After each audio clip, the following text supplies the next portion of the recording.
here's a question for you. Raise your hand if you love people who just talk about themselves.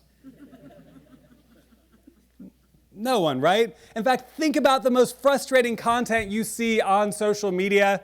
You know, here, I just went to my feed. It took me 2 seconds to grab these screenshots. I'm excited to announce that I've embarked on my MBA journey. Ugh, yeah.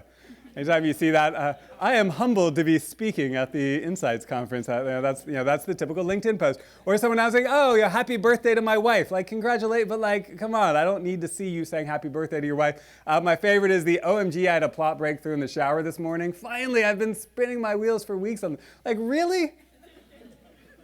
Like, why would you put that, right? Like, the truth is, selfish content does not do well on social media.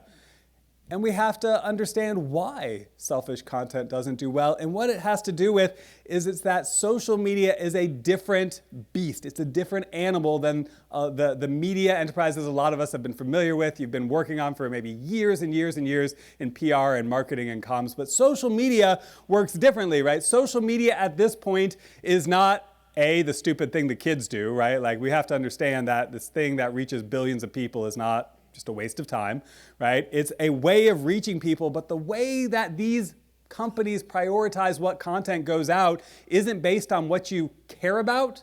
It's based on trying to find new viewers and new audiences, right? The algorithms are built entirely around introducing your content to strangers. And that leads us to a big problem, is that strangers don't care about you. Sorry. They just don't, right? They don't care about Duke University. Why would they? When you put a piece of content onto TikTok or Instagram and it's a reel and that content is being shared out, it's going to go to about 300 people the first time. And when it goes to those 300 people, the vast majority of those people are not already following you. They are new people. And chances are those people might not even know what the heck Duke University is. They maybe have heard of it, and that's it. And so why are they going to engage with your content? Why are they going to share? Why are they going to comment on it? They're not, and that's going to signal to the algorithm that that content is useless, that this content isn't good, that content we're not going to share to more people. And that's why so many of the posts that we put out, I know you all work a lot on putting out social media content, and they don't do well. They don't go very far. It's because they're not designed for the algorithms, right? We have to think about who's watching this, and we have to understand that strangers are going to see this content. And what do strangers care about? Well, what do strangers care about? Themselves, right? Strangers care about themselves. And it's not because they're selfish or not, it's just because we all live inside of our own heads, right? So to effectively leverage social media, we have to ask a very simple question. Why should strangers care about Duke's content?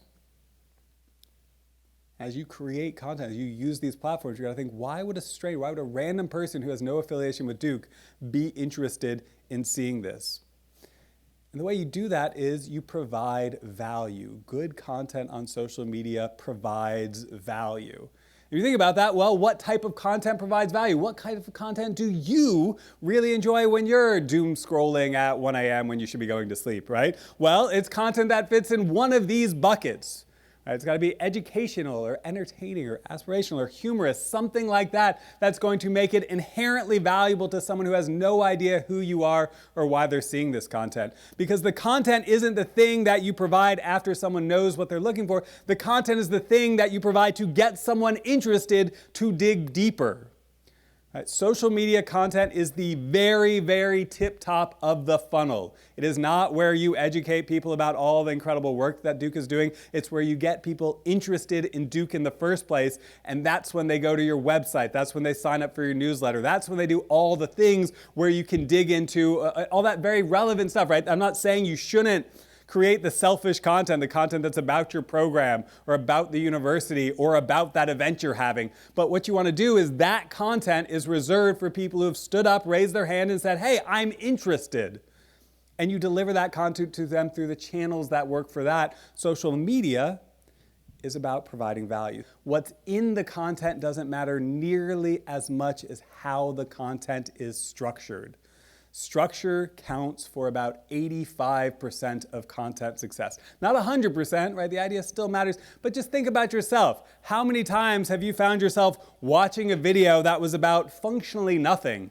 It was about someone doing woodworking or making soap or a cat jumping over rolls of toilet paper. And yet you still watched it, right? It's because they are set up in a very specific and well-structured way. Well-structured content is the key to social media. Let's show how telling great stories on social media is going to be the thing that propels Duke into the broader public consciousness and makes people maybe like us a little more, because they should, because we do incredible, incredible work here, and all of you do incredible work. And again, I'm so proud and honored and thankful to be a part of the community that's here. This place truly saves lives. It saves my family's life. I'm sure it saves some of the lives of some of your family. Right? We need to tell the world about that, okay? Oh, I've got one more thing. Does anyone know who invented digital social media? It's this thing that we always go around, but we don't really tie any names to it. Does anyone know? So it was Jim Ellis and Tom Truscott. They created this platform that I would argue was the first digital social media network. It's called Usenet. It was before the World Wide Web even exists. It's kind of like Reddit, but without the pictures. And it turns out that Jim Ellis and Tom Truscott created Usenet. Anyone want to guess where they did it? Duke University. So not only is social media this incredible tool that can help us spread the amazing work that we do here, but social media itself is something we created here.